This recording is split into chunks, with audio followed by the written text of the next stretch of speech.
Hello, viewers out there. You're welcome to Sports Orbit, reaching from Leadership TV. My name is Apacho, and Bernard is right here with me. Bernard makes a return to the show after a few weeks of absence.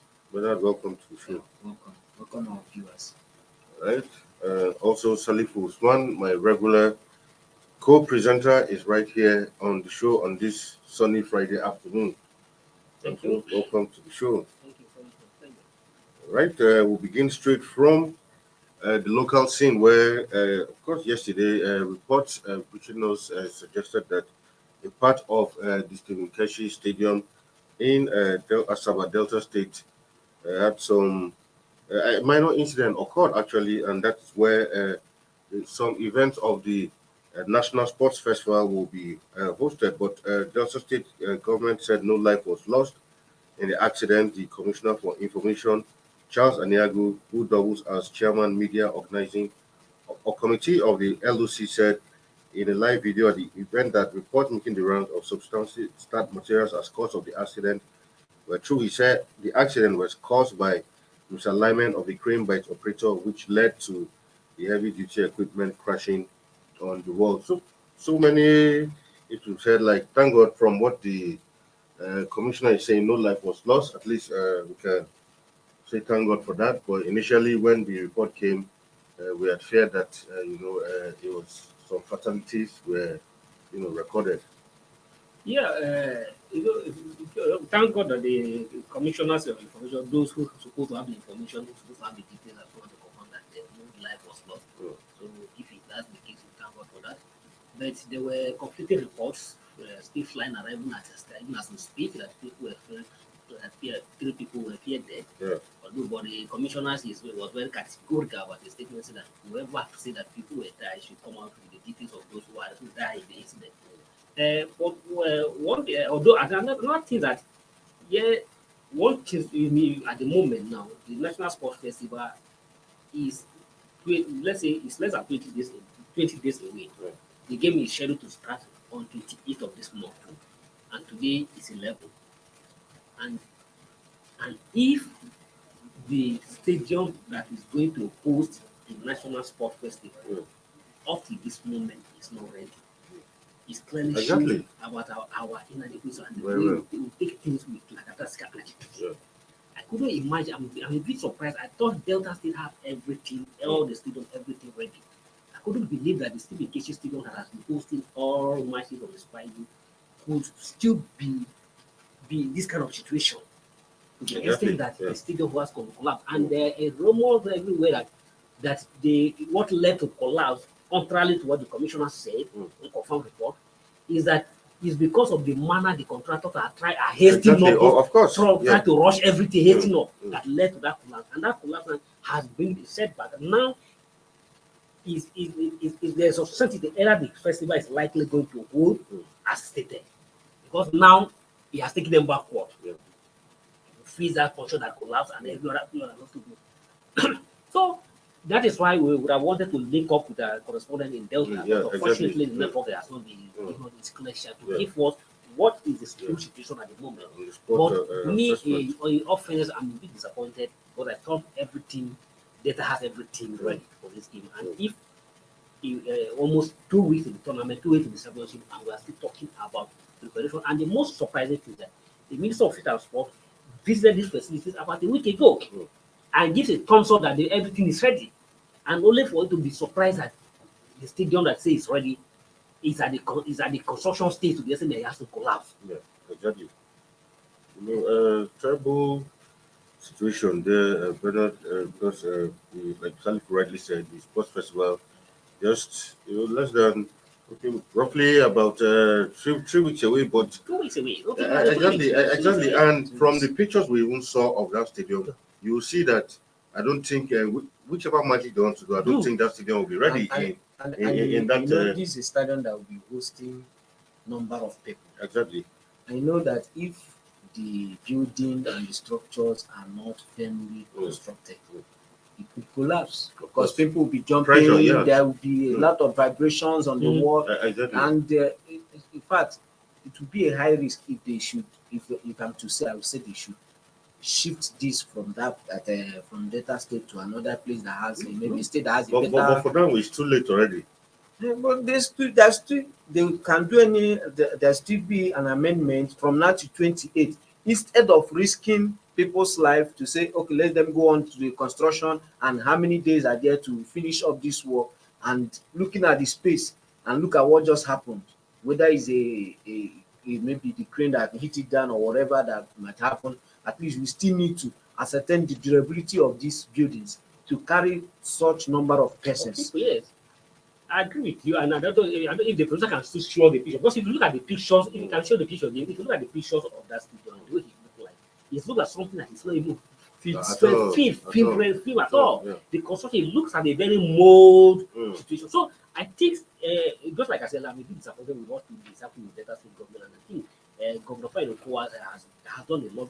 He has done a lot in terms of sport development. But for Stephen Keshi Stadium, I don't know how many matches of the Super Eagles that particular stadium have hosted.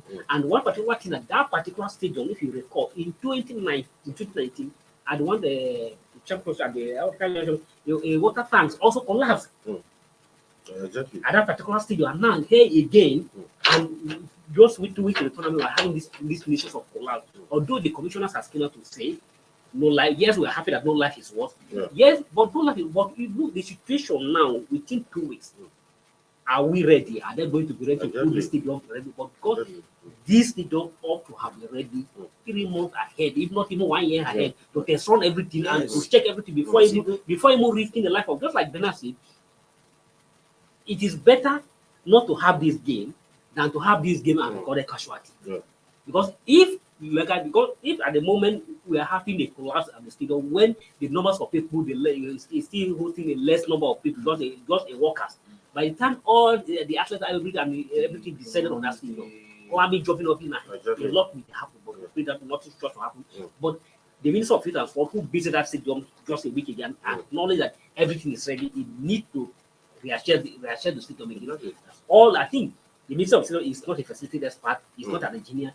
All the engineers of the national school of the sport of the Ministry of Youth and Sport needs to go there to assess this thing. The engineer has need to go there to assess this thing thoroughly and ensure that he's fit to host this game.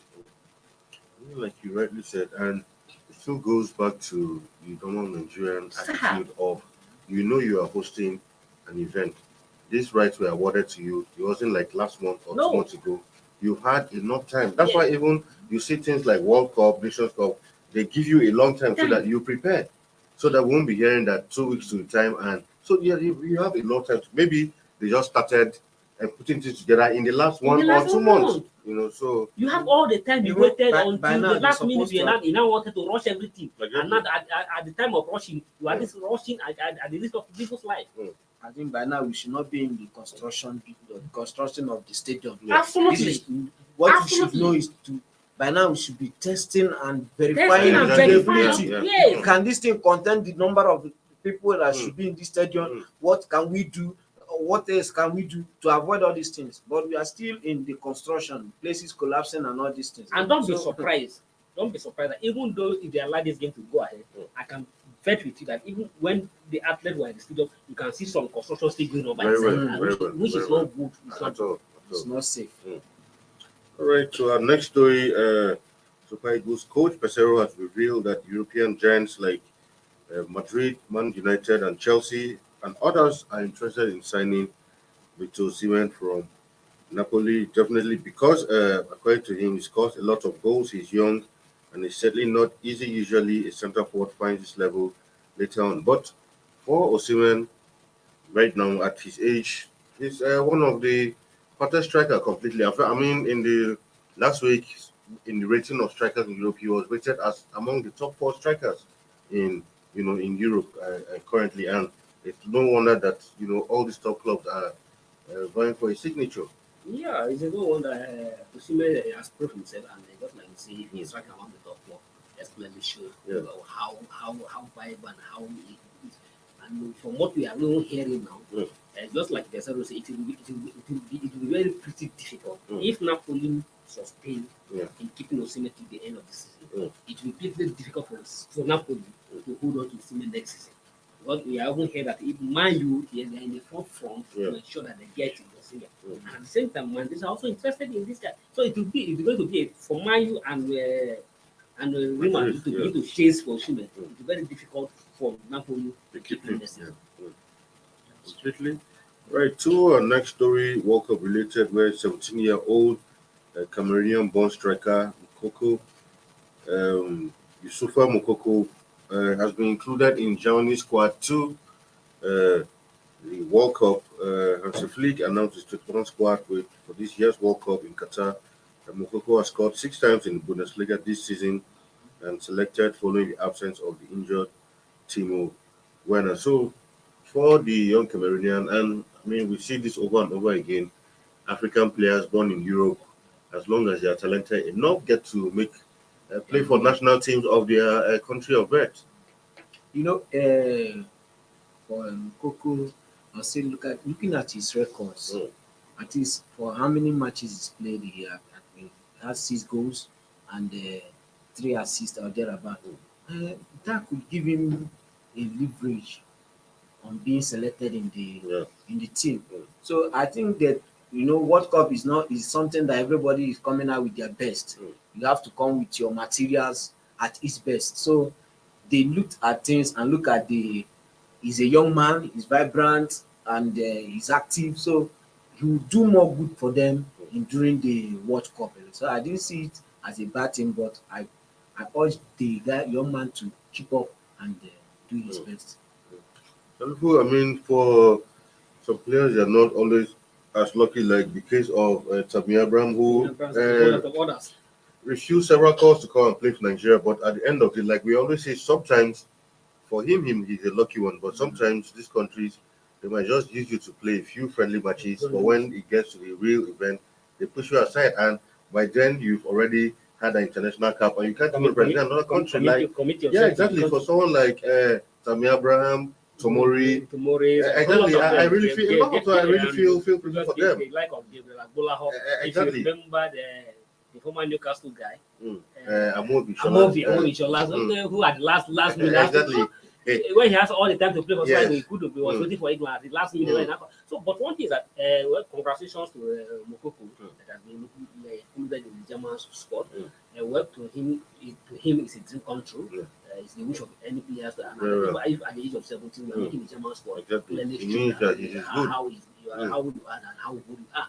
But one thing is, I could be happy if I see Mokoko don the colours of the Cameroon. Exactly, and that would have been even more better to him in his career than German. So yes, he has made the squad, but there's no guarantee that he's going to play all the German team. You remember, we have to World Cup, who was included in the World Cup at the age of 16, was sitting there in 2016 on the best round. So that they made the World Cup does not mean that he's going to play all the matches. But it could have been better with the caliber of who he is. He would have been more important, a key player for the Cameroon than play for Cameroon. He would have more happy play for the Cameroon than play for Congo. Yes, one could have argued, say, will Cameroon give me opportunity to win the World Cup? Playing for Germany has a potential chance of winning the World Champion. But play for your country of birth, your country, your country, either you are born in Germany or whatever your name is, your own country, your father, your father homeland is more preferable than to play another country. Today, Africans have got a lot of other nations proud than they have done. Very well. For instance, look at the France are champion courses of African players. Very well. There was a time when Mourinho was even pushing for, and that's for this rule to be abolished, because according to Mourinho, he was like, imagine if all these players represented their own countries. But at the same time, again, we all know the challenges we always have in Africa. So sometimes these players, in as much as they might want to represent their fatherland, but when they look at all of these challenges, at the end of the day, you see that, okay, playing for where you were born or a country where you are now, it's have citizenship, is better. Yes. Sorry, I know there's no any country in the world that doesn't have their own challenges. And there's no. It takes someone to build his own country. Yes, it is a country. We know, we can't deny it. We have our limitations, and everybody has their limitations. We know that we can't compete with the European in terms of facilities, in terms of health-wise, in terms of welfare and every other thing. But somebody can be an agent of change. You can if those, just like if all those African players who are doing the color, not only football, in other athletic, in other sports, we see a lot of them winning medals, even competing against their own father country to win a medal for the adopted country. So if you come to your representative and things are not done better, you can be the agent, you can be the one to God may use to change the situation narrative in the country.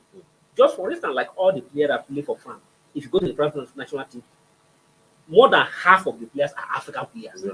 More than half. Yes. The squad that won the 2018 World Cup, I think, how many of them Hawaii? How many of them are in Hawaii? Just probably Griezmann, Giroud, and who else? Few of just very few of them. They're not up to 4 in the squad that win the World Cup, but they're all African players. But if I wish if it is possible to invite that nobody, it's not going to be possible. For me, I will say that if these things are happening this way, look at the young man now. I would even ask, do Cameroon not know that this guy is a player? Did they give him a place?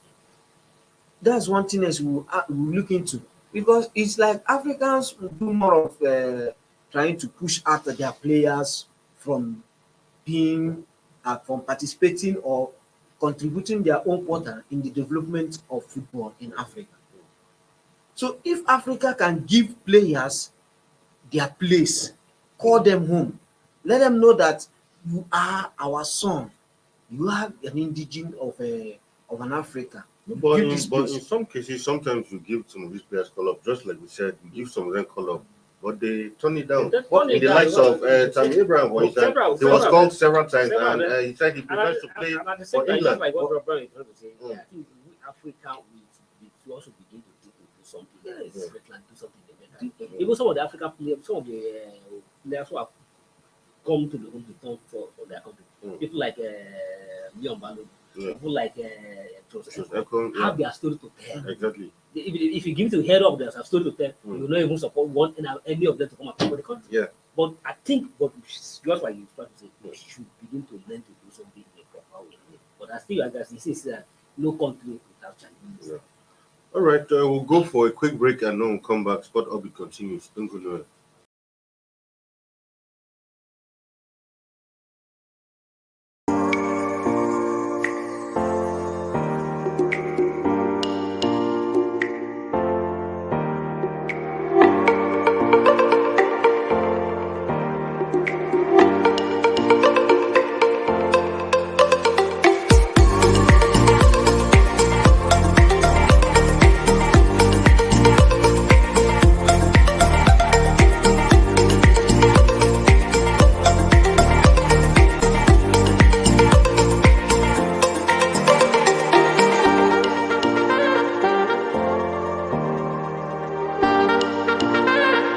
For sponsorship and advert placements, please contact 080-3688-6158. Last Word Leadership Podcast Studio. You have the last word.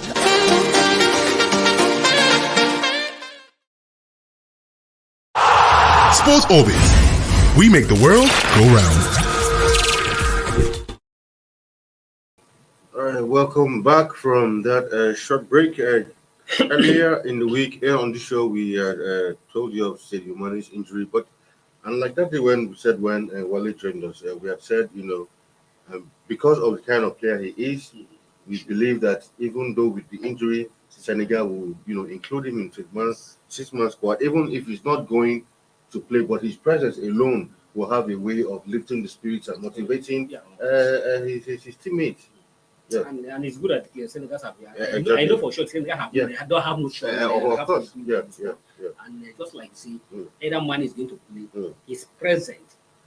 Even though in the hospital bed or whatever, that you move him to Qatar. Yeah. Let him be there with the team. He's present in the team. He's present within the dressing room. We move the spirit of the players. I think talk to them and ginger them. It go a long way, boosting the morals of the team. And I go to play, he's going to go to black. I believe he has a lot to contribute. And that on the pitch. And of course, and the 26-man squad release, of course, goalkeepers include Edouard Mendy for Chelsea, Seny Dieng, Alfred Gomis for Rennes. Defenders are Yusuf Sabali, Khalido Koulibaly, Abdul Diallo, Pape Abu Sisse, Formos Mendy. For the Balotuare, Ismail Jacobs. Well, for midfielders, you have Idrissa Gueye, Chiku Kouyaté, Nampali Mendy, Pape Gueye, Pape Sarr. Of course, Mamadou Loum from Reading, Patisis, and Crepin Diata forwards. Sadi Sedimane, Ismail Assar, Bamba Dieng, Boulaye Dia, Fumara, Deo, Nicholas Jackson, and Luman Diaye. Looking at this squad, yeah, a couple of players who we might not say we know, but the Senegal team always play as a unit. And for someone like Mendy, seems since the departure of Tuchel from Chelsea, looks like the new coach has preferred Kepa to, take over the number one spot at Chelsea. Well, it depends. Well, I think that it is what they see in him that makes him preferable. Yeah. There is this thing that says that when they look at your capabilities, what you can bring to table, that's what makes you marketable or make you put you on the limelight. So I believe that they must have seen what it takes, what he can deliver, if he's to be in this position. That's why they prefer him. Yeah, I mean, absolutely. Well, what either Potter preferred the other coach to cover. It's a different thing. But one thing is that Mendy, there's no doubt about it. No, of course, he has proven himself. Top keeper. Very well. And by FIFA ranking, the best goalkeeper in the world at the moment. By FIFA stars rank. So I think Senegal does have problem when it comes to goalkeeper. And one thing that is very good about the Senegalese team, in as much as there's no more. You may argue that there's not too much star apart from the Koulibalys and the Mendy's and the Mane that are popularly named. Everybody can hear of them. But the one thing that is very good about it, both the team and the coach are a compact team. They have stayed for a very long time. They have understood that this team they have been there together for close to 5 years now. So they play as unity, and that has been going well for them. I strongly believe that with money or no money, yes, it's a big minus for Senegal, but I still believe that Senegal is still Africa's best team going to this World Cup with money or without money. Still another World Cup story, Brazil. Football legend Pele has backed his country to lift their sixth title going into this World Cup, sharing his thoughts on Instagram alongside a picture of himself wearing the Brazilian jersey from his playing days. He said he hoped to see another star above the crest. He said, the last time I wore the shirt of the Brazilian team, we inaugurated the 3 stars above the crest. And Pele happens to be the only player to have won 3 World Cups. And he said he can't wait for Brazil to win their 6th one. So looking at the Brazilian team, enough of star. And of course, going to this tournament, they are clearly favorites. But do you think the Brazilian will go all the way to make it a 6th title? Yes. If they are determined. Where do I see that? I actually, when I read about a Palace speech to the team, in fact, only that, if I'm to be in the team, that already boosts my spirit. Because looking at the legends talking to you, it gives you that feeling that you should stand to your feet and make your country proud. In fact, one of the doors of winning this game is what Vale just did. He has told these guys that looking at, okay, you can do better. You can do better. We did it in our own time. It's not something that cannot be done. It's something that can be done. We did it, and with the squad, in fact, he said it that with the squad he's seen, the squad on the team that is going for the World Cup, that he believes so much in them that they can add this star. So, I believe that they can do it. I believe that. Yeah, looking at the Brazilian squad, everybody has taken Brazil all the way to the tournament. One thing that stand against the Brazil is the Brazil themselves. They don't understand against themselves. If you look at the Brazil squad, none of the Brazil present players have tested the trophy. The last set of the players that tested the trophy were the like of Ronaldo, Bados, and that was 2002. That's about 20 years ago, about 20 years ago precisely. So ultimately, the present squad, some of the squad at the moment were not even born. Of course. Some of them were not even born when the Brazil last won the World Cup. Mm. So definitely, it is their desire to win this time. The last time they have a better chance to win was 2014 when they hosted. Everybody believed that they were going to lose, and at that time they had the last coach that won the World Cup with them, which is Philippines. So the last Scolari, who won the last World Cup with Japan with them. So it has this, and everybody will hope that they are going to repeat it. But unfortunately, on the home ground, Brazil failed to click. And here, Brazil has never really had a bright chance in any World Cup than they have at the moment. But I still having this feeling that Brazil may not win this World Cup. I mean, it's possible. This is football. Sometimes going through a competition, a lot of time the favorite might not end up to win. Let's try another World Cup story. The Danish Football Association said FIFA had rejected the request to train at the World Cup in Shetuli, World Human Rights for All on them. They said in 22 that the two training kit sponsors will make way for messages critical of Qatar while minimizing the number of trips to the country to avoid commercial activities promoting World Cup hosts. I mean, a lot of controversy concerning Qatar World Cup because the human rights record leading to this World Cup has been well documented. But every attempt to ensure that something that looks like a protest, FIFA is ensuring that none of such things happens in the course of the World Cup. Of course, even the Dennis will blame this. There's no how FIFA will exactly. And at the same time, the Dennis, apart from the Dennis, even any other country going to the World Cup has not to be careful. You can't be going to people's country and wanted to challenge them or wanted to accuse them, wanted to insult them at their own home ground. Yes, nobody is happy about nobody will pressure, nobody will applaud Qatar about their human rights record. But the fact that you are coming to their home, you should be conscious of the kind of what the statement, the message you want to send. And FIFA will then definitely know going to allow to tolerate that. And at the same time, this World Cup, just mark it, FIFA is going to have a lot in their hand to control protest against the human rights record. Because I know some players will definitely, no matter how FIFA try to play it down, no matter how FIFA try to control it, some player will still send a message of human rights record on the pitch. You are going to see that. Some players in either in the mode of celebration, in the mode of anything, will definitely going to demonstrate a human rights protest at the human rights demonstrate at the human rights activities on the pitch.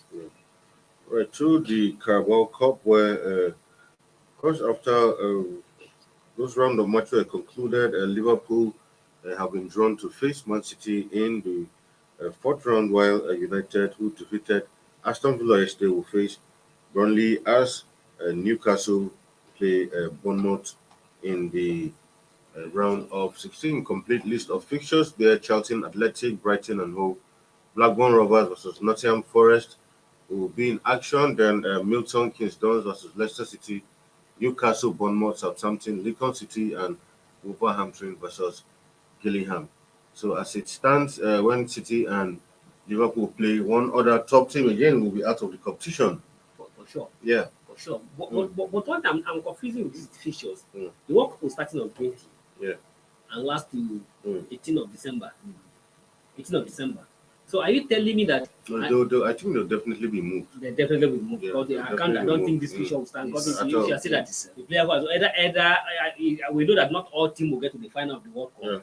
But at least that the fact that the World Cup just ended here 2 days ago, and we are expecting the club to come and play. No, but funny enough, that's what Conte was complaining for football in England. Football in England is resuming 2 days after the World Cup. Yes. So that's why Conte was complaining about. He said in other leagues, football is resuming like a week or two, but in England, no break at all. Once you come back from the World Cup, whether you get the final or not, 2 days after the World Cup, and you're back to domestic. And this is one of the funny things about this World Cup. This World Cup exactly. Which is going to have a whole lot of tools for the players. Now, just as we are speaking now, World Cup is just 8 days or 9 days. And at the moment we are speaking, the players are still in their club. All preparing to play for this weekend. Exactly. And after this weekend, by Monday, Monday that the players begin to travel to go and meet their national team, which is not what it used to be. national team used to have up to 1 month, 2 months, up to 1 month, less than 1 month. At least in minimum preparing for 1 the month. World Cup. Yeah. And at the same time, after the tournament, after the World Cup, player will still have another 1 month to To rest. Yeah. Now here we say the player has to leave club to the World Cup a week, Exactly. and then immediately after the World Cup, instead of them to relax, we still have to rush back to the World Cup. I absolutely believe it's good that some of the officials that make this mistake are begin to admit that it was a mistake, and I think the FIFA it's good that FIFA has even altered the process of FIFA has altered because of that. FIFA has altered the process of electing the hosting rights. Before it used to be 22-man executive of the FIFA. Now all the country, all the national affiliate of the FIFA will have to vote to determine who becomes the host, and which is good because Qatar is part of the world, is a member of the world, is a member of the FIFA, but this a whole lot of people have kicked against this Qatar choice of decision, and we can see what he has brought to football. A whole lot of it, and players are going to have the major effect of all this. All right. So final story, some Premier League matches, like we said, will go down this weekend shortly before the World Cup begins, and quickly for producers, those features to look at them. It'll be Man City against Brentford, early kickoff tomorrow. Bournemouth, Everton, Liverpool will host Southampton, Nottingham Forest versus Crystal Palace, Tottenham Hotspur, Leeds United, West Ham United, Leicester City, Newcastle, Chelsea, while Wolverhampton Wanderers take on Arsenal. Newcastle, Chelsea should be another match. Chelsea should be very careful because Newcastle have been on the rise recently, occupying third position. Yeah, it's another match. Chelsea has to be very careful, and more importantly, Chelsea have lost all their last 4 matches. And at the same time, if you look at these fixtures this weekend, it's a very tricky one for all the clubs. For instance, Man City are fighting from Asaba, going against a Brentford. Brentford can be sometimes very tricky one, can be upset you any day. And at the same time, even the table leader travel to Wolf is going to be another tricky one. So Teta and his boys has to be very careful as they travel to Wolf, because if they are not if care is not taken, Wolf will shock them and then knock them knock them from the top of the table. So very tricky one, and even the West Ham Leicester City is another going to be another interesting encounter for people to watch. All right.